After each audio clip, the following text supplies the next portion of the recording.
The story will be told from the perspective of the main female character. They kicked me off the family company board because they wanted every penny of the profit. But they forgot one thing: I own the plant that makes their supplies.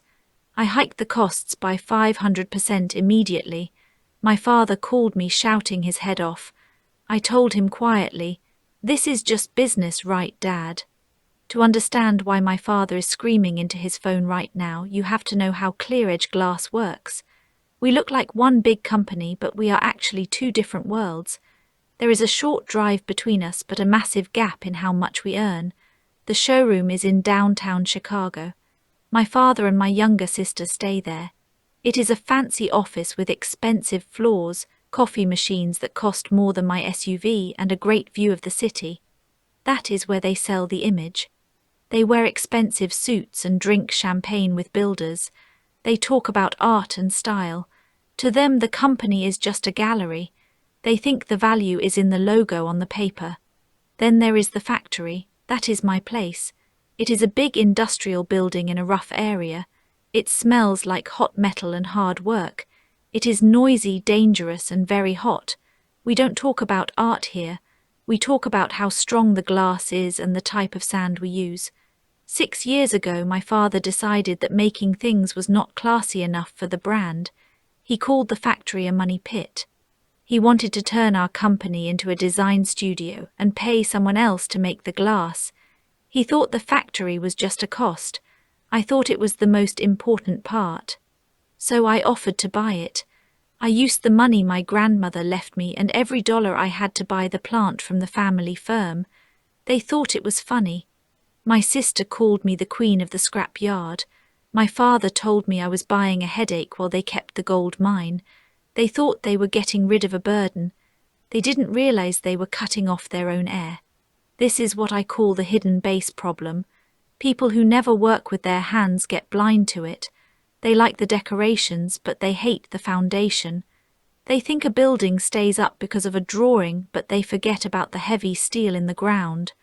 My family liked the fame of the glass, but they hated making it. They treated the factory like a secret they wanted to hide. For 6 years I did my job. I wore work boots while my younger sister wore high-end heels. I put all my money back into the ovens and signed deals for materials. Meanwhile, they spent company money on bonuses and parties. I let them act like I was just a worker. I let them think I had no power. They forgot that the hidden parts are the only thing that matters when things get tough. You don't care about the foundation until it breaks. And you don't care about where things come from until they stop arriving. A day before that angry phone call, I was in the big meeting room on the 42nd floor. I watched the light hit my father's expensive watch. We were there to talk about the Summit Plaza project. It was the biggest job we ever had. It was an $11.4 million deal to provide all the glass walls for a new skyscraper in the city. Everyone was happy. My sister was texting about the money she was going to make. My father looked like he had already won. But then he started talking about fixing the structure, and the air in the room got cold. "Sarah," he said, putting his hands on the table, "we looked at the numbers for Summit Plaza. They are tight. We need to cut costs in the company." I didn't move. I knew the numbers were fine. "Where are we cutting?" I asked. "The factory is already very efficient." "Not the factory," he said. His voice was very smooth. "The board. We think having a supply chain person with a vote and a share of the profit is too much. We are changing the board to focus on the brand. As of today, your spot is gone." The room went totally quiet. He wasn't just firing me. He was taking my inheritance. He was making me a regular employee and taking away my right to the profits of the company I helped build. "You are cutting me out," I said. It was a fact. "We are making things better," my younger sister said, not even looking up from her phone. "Honestly, Sarah, you just talk to the suppliers. Dad and I bring in the customers. It is about who adds more value. Why should you get 1/3 of the money for doing the back-end work?" I looked at my father. I waited for him to tell her she was wrong. I waited for him to talk about my hard work and the factory I kept running so they had something to sell. But he didn't. He just nodded his head. We will give you a good amount of money to leave the board, my father said, sliding a paper across the table. And you will keep your job as a manager, but the ownership stays with the brand. I didn't touch the paper, I looked him in the eye. You are making a mistake, I said. The supply chain isn't just a cost, it is the oxygen. You cut it off, the body dies. My father laughed. It was a short, mean sound. He leaned back, thinking he was the one with all the power. Don't be dramatic, he said. We can find managers anywhere. This is just math. Don't take it personal, honey. Business is business. I went cold. I remembered those 3 words. He thought he was teaching me how to be tough. He thought he was explaining the game to his weak daughter. He didn't know he was giving me the reason to take him down. You're right, I said, standing up. Business is business. I walked out of that building and didn't look back. I didn't pack my things. I went to the elevator and checked the time. It was 11 a.m. By noon I would be at the factory. By tomorrow they would find out what business really costs. I got into my car and drove 20 miles south. I left the shiny glass towers of downtown Chicago for the gray industrial district. When I pulled into the factory lot, the air was different. It tasted like metal and ozone. This was my kingdom. I walked through the heavy steel doors and the heat hit me like a physical wall. 1750 degrees. That is the temperature you need to temper architectural glass. It is a heat that burns away mistakes. It is a heat that makes things strong. The plant manager, a woman named Martha, was waiting for me on the catwalk above the production floor. She is 58 and has worked in glass for 30 years. She wears safety goggles and work clothes covered in oil. She knows more about how skyscrapers stay up than my father ever will. They did it, didn't they? She asked. Her voice was loud to cut through the roar of the machines. They did, I said. They cut me out. Martha looked down at the line. Huge sheets of glass were moving on the rollers. They were supposed to be the skin of the Summit Plaza. So what's the play, boss? Do we shut down the line? No, I said. We don't shut down, we renegotiate. I walked into my office. It didn't look like the fancy boardroom I just left. It had concrete floors, a metal desk, and a window that looked out at the factory floor, not the city skyline.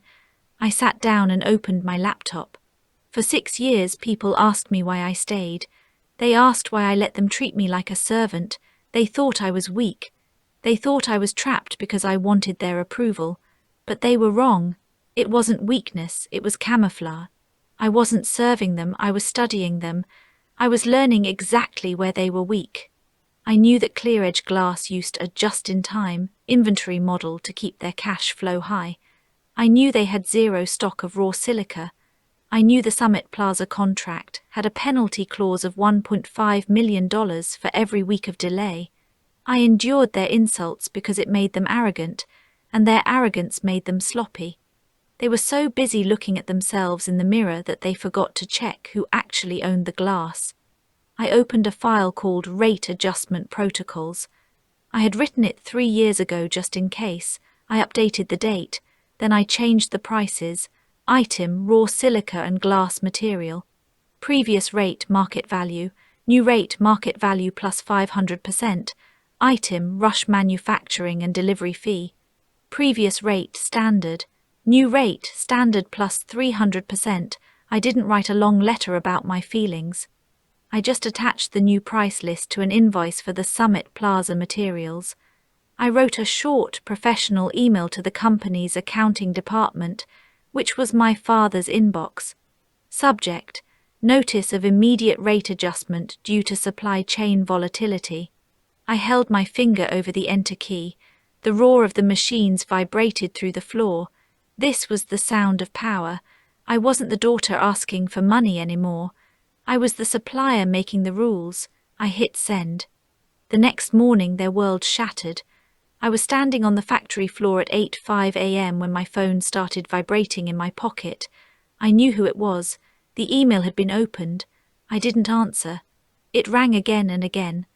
By the time I got back to my office, I had 17 missed calls from my father and 12 from my younger sister. She had sent a string of texts that went from confusion to panic to anger. Sarah, what is this? Dad is freaking out. Is this a joke? She wrote then. Pick up the phone, you can't just change prices like this, we have a contract. And finally, Sarah, you are ruining everything. Stop being dramatic and fix this. I sat at my metal desk and drank my coffee. The drama was just starting.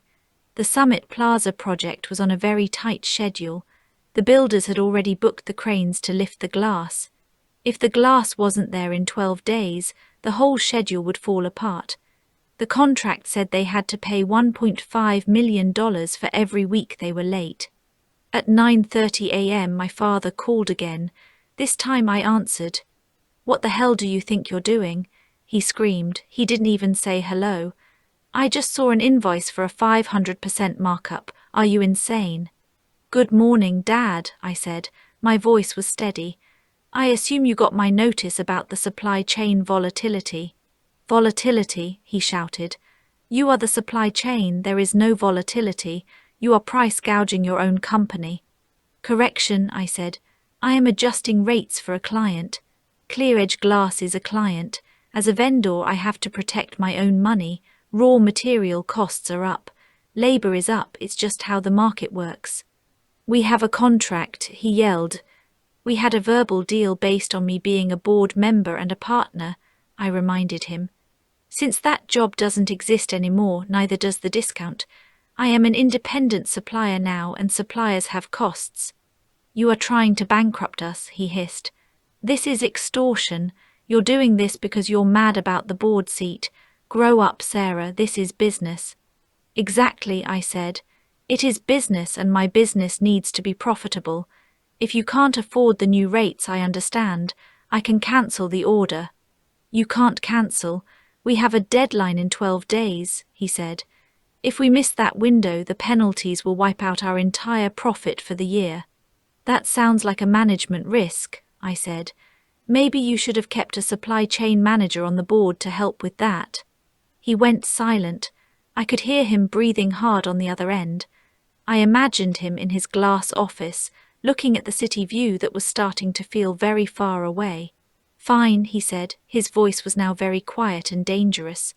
You want to play hard ball? Fine, we don't need you. You think you're the only glass maker in the world. I'll find another supplier. I'll have a contract signed by the end of the day. And when I do, I'm firing you as a vendor forever. You'll be left with a factory full of sand and no buyers. Good luck with that. Watch me, he snapped. I'll get it from Guangzhou. They'll do it for half your original price.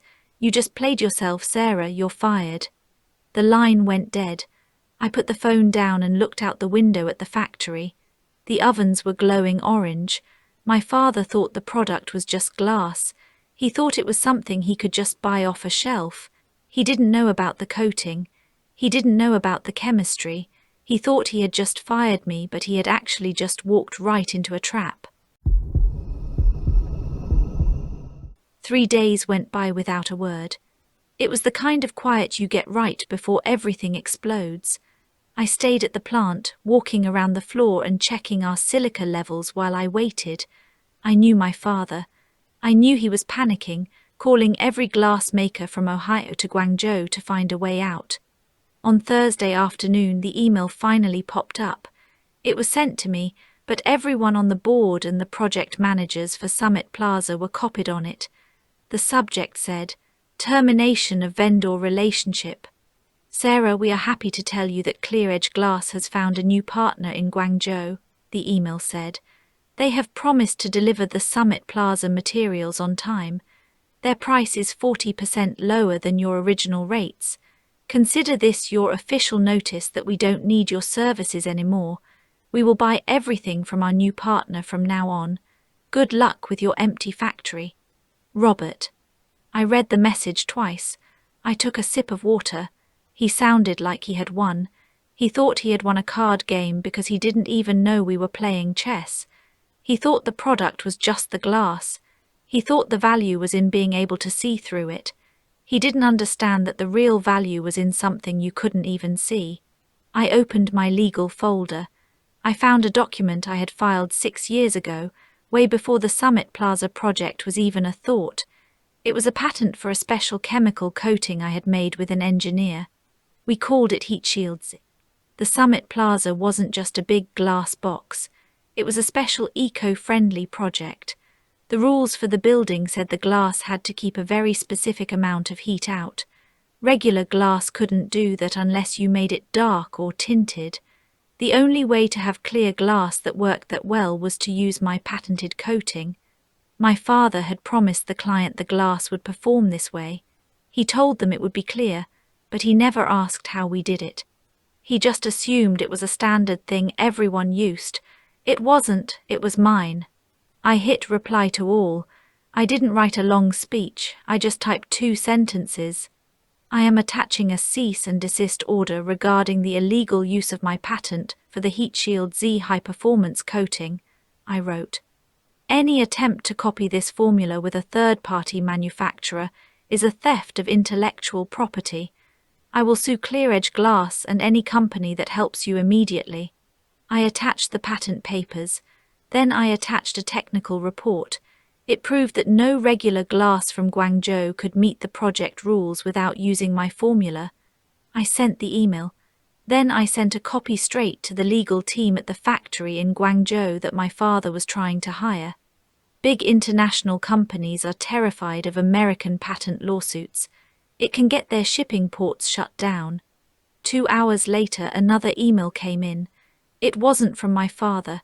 It was a message from the Guangzhou supplier to my father, but he accidentally included me when he hit reply. Robert, we looked at the patent papers provided by the owner, the message said. We cannot do this job. We cannot legally make the coating you need for your building. We are pulling our bid right now. Do not contact us again. The exit was closed. My father wasn't just dealing with high prices anymore. He was completely locked out. He had sold a building he couldn't actually build. He had signed a deal for a product he didn't own. The glass was easy to find, but the science belonged to me. The deadline was now only 36 hours away.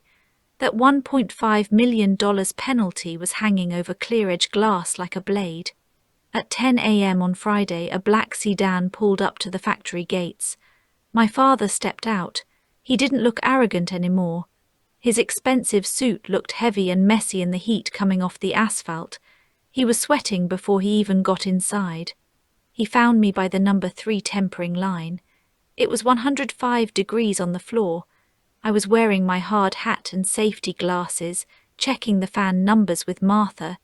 He stood there looking like he didn't belong, a man from a fancy showroom trying to survive in a furnace. The noise from the machines was so loud it made your teeth rattle. Sarah, he shouted over the noise, we need to talk. I didn't smile. I didn't run to say hello. I finished talking to Martha, signed my clipboard, and then slowly turned to him. I pointed toward the loading docks where it was a little quieter, but I didn't take him to the cool office. I wanted him to feel the heat. I wanted him to sweat. Please, he said, wiping his face with a silk cloth that was already wet. You have to stop this. You are going to ruin the company. You are going to destroy the family name. Think about what you are doing to your sister. I am thinking about the product, I said. The glass is finished. It is sitting in the back. All you have to do is pay the bill. I can't pay that bill, he snapped. His anger came back for a second, but then it turned into fear. A 500% markup kills every cent of profit. We will be in the red. The board will lose their minds. Then the board should have thought about that before they fired the person who supplies them, I said. Supply and demand, Dad, you taught me that. He stepped closer. He tried to act like the head of the family again. I am your father, he said, and his voice was shaking. Does that mean nothing? We are family. You are killing the golden goose. The goose was already dead, I told him. You killed it when you decided the person feeding it wasn't important. You thought the value was in the name ClearEdge. You forgot that the value is in the work. You can't build a skyscraper out of a brand name. He looked at the stacks of glass behind me. They were wrapped and ready to go. They were the only thing that could save him. He looked old. The heat was melting away his act, leaving just a scared man. I'm begging you, he whispered. I had never heard him use that tone before. Be reasonable, just this once. Lower the price. Give us the family discount, I'll give you your job back, I'll even give you a raise, just help me. I looked at him, I remembered that boardroom. I remembered how cold he was when he took my shares. I remembered my sister's face when she called me a back-end worker. I remembered all the years I spent working while they went to parties. I remembered him telling me not to take it personal. I felt nothing. I can't lower the price, Dad, I said. My voice was steady while the machines roared behind us. My costs are high and you said it yourself. Don't take it personal. Business is business. ClearEdge Glass couldn't pay the 500% markup. They didn't have the cash, and no bank would give them a loan for a disaster they caused themselves. They were broke. The Summit Plaza contract and that $1.5 million penalty were going to swallow them whole. The only thing they had left was ownership. The final meeting happened in the same glass room where they fired me. But this time everything was different. I sat at the head of the table. My father sat on the side looking defeated. My sister didn't even show up. She said she was too upset, but she just couldn't handle losing. The deal was simple. ClearEdge Glass would buy my factory, making the whole company one big business again. In exchange, I got the majority of the shares from the partners. I didn't want a salary, I wanted control. I took 51% of the voting stock. I changed the board immediately. My younger sister was kicked out of her executive job. She could keep a title as a brand ambassador, but she had no power and no vote. My father was moved to chairman emeritus. It was just a fancy title for a retired man with no say in anything. He kept a small share for his pension, but he was done making decisions. The merger was announced 2 weeks later. The news called it a smart move. They talked about the great leadership that secured the rights to the Heat Shield Z coating. They didn't know about the war we fought. The Summit Plaza glass was delivered on time. The project was a success. As the building went up in the Chicago skyline, nobody asked about the sand or the sweat it took to make it. I sit in my father's old office now. I kept the coffee machine, but I threw out the fancy chairs. I put in simple furniture that works. On my desk is the original firing letter they tried to give me. It stays there to remind me of how things really work. People think power is about being seen. They think it's the name on the door, but real power is hidden. It's the supply chain, it's the patent, it's the thing you don't notice until it's gone. My family wanted to be famous. I wanted to be necessary. Now every time they get a check that I sign, they are reminded of who really built this company. They are reminded that you can't fire the foundation. If you liked this story about taking back control, please give it a like and pass it along. Your support makes a bigger difference than you realize.